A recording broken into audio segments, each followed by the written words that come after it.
I acknowledge that I represent the people of the Darug and Gundungurra nations and pay my respect to Elders.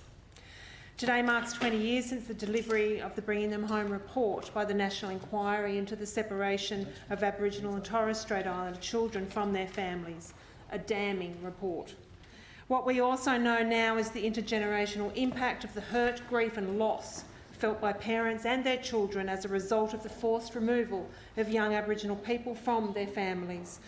The Bringing Them Home report documented the experiences of grief and loss felt by those stolen children and their parents. The evidence contained in this report, testimonies from children and parents, is absolutely harrowing reading.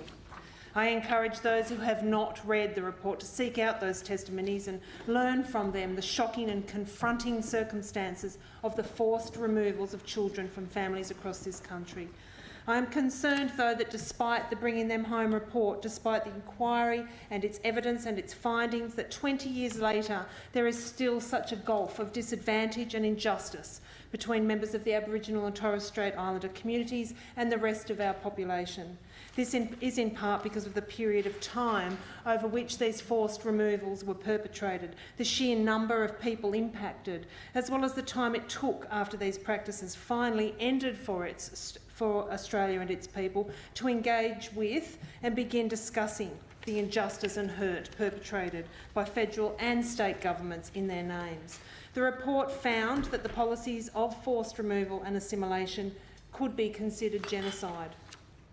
Official policy and legislation for Indigenous families and children was contrary to accepted legal principle imported into Australia as British common law, and from late 1946 constituted a crime against humanity. The gulf of disadvantage and injustice continues to this day because the recovery process, the healing, was not concluded, and because our Aboriginal and Torres Strait Islander community continues to experience systemic and pervasive racism and discrimination. I note that more Indigenous children are being removed today than at any other time in Australian history. They are 10 times more likely to be in care than their non-Indigenous peers. More than that, these figures continue to worsen. So, the Action Plan for Healing from the Aboriginal and Torres Strait Islander Healing Foundation says, heal our past, build our future.